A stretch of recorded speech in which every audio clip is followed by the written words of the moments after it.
بسم اللہ الرحمن الرحیم۔ السلام علیکم ناظرین، ہم اپنے ارد گرد بہت سی ایسی باتیں دیکھتے ہیں جو اللہ کے بتائے ہوئے اصولوں کو ہمارے سامنے اجاگر کرتی ہیں، لیکن افسوس ہم ان باتوں پر دھیان دیے بغیر زندگی میں آگے بڑھ جاتے ہیں۔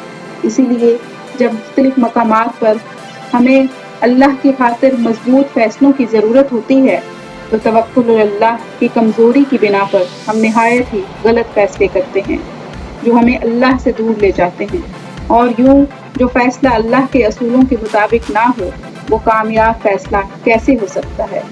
یاد رکھیں، اگر آپ نے اللہ کی خاطر کوئی ایسا فیصلہ کیا جس میں گھاٹا ہی گھاٹا ہو، اللہ اس گھاٹے کو، اس نقصان کو نفع میں بدل دیتا ہے۔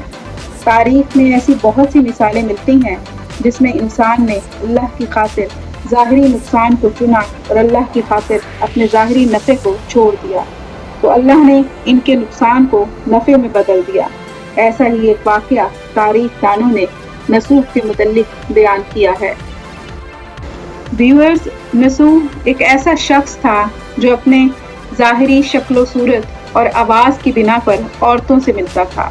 اسی چیز سے فائدہ اٹھا کر وہ شاہی حمام میں عورتوں کا مساج کیا کرتا تھا اور ان کی میل اتارا کرتا تھا۔ کچھ عرصے بعد نصوح نے اس کام سے توبہ کر لی۔ توبہ کا واقعہ بھی بہت دلچسپ ہے جو میں کسی اور موقع پر آپ کو سناؤں گی۔ خیر، توبہ کرنے کے بعد نصوح کو شہزادی نے مساج کے لیے بلایا، مگر نصوح نے یہ کہہ کر معذرت کر لی کہ اس کے ہاتھ میں درد ہے۔ پھر نصوح نے اس شہر کو اپنی توبہ پر قائم رہنے کے لیے چھوڑ دیا۔ جتنا بھی اسی طریقے سے مال کمایا تھا وہ تمام غریبوں میں بانٹ دیا اور اپنا ڈیرا ایک پہاڑی پر جما لیا۔ کچھ عرصے بعد اس پہاڑی کے پاس سے ایک تاجروں کا قافلہ گزرا۔ نصوح نے ان کا تاجروں کا بہت خیال رکھا اور انہیں دودھ پلایا اور آسان اور نزدیکی راستہ بھی بتایا۔ نصوح کے اخلاق سے متاثر ہو کر انہوں نے نصوح کو بہت انعام و اکرام سے نوازا۔ کچھ عرصے میں نصوح کے اخلاق اور نیکی کے چرچے پورے علاقے میں ہونے لگے۔ یوں ایک دن بادشاہ نے نصوح کو بلا بھیجا، مگر نصوح نے بادشاہ سے ملنے سے انکار کر دیا۔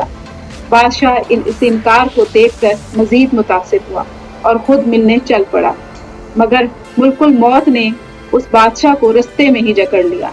بادشاہ کی رایا نصوح سے بہت متاثر تھی، لہٰذا رایا نے نصوح کو بادشاہ بنا دیا، اور وہی شہزادی جس کے مساج کے لیے نصوح نے منع کیا تھا، اللہ کی خاطر وہی نصوح کی بیوی بن گئی، اور جس شاہی عہدے کو نصوح نے اللہ کی خاطر ٹھکرایا تھا، اللہ نے اس سے کہیں زیادہ بڑا عہدہ بطور بادشاہ بنا کر نہایت عزت و احترام کے ساتھ نصوح کو واپس کر دیا۔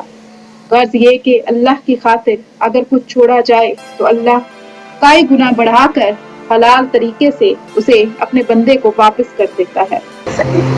ناظرین، اسی طرح کی نیکی سے بھرپور اور تاریخی ویڈیوز اگر آپ مزید دیکھنا چاہتے ہیں تو آپ سبسکرائب کر اس کار خیر میں حصہ لے سکتے ہیں۔ تو کائنڈلی اس کار خیر میں حصہ لیجئے اور سبسکرائب کیجئے۔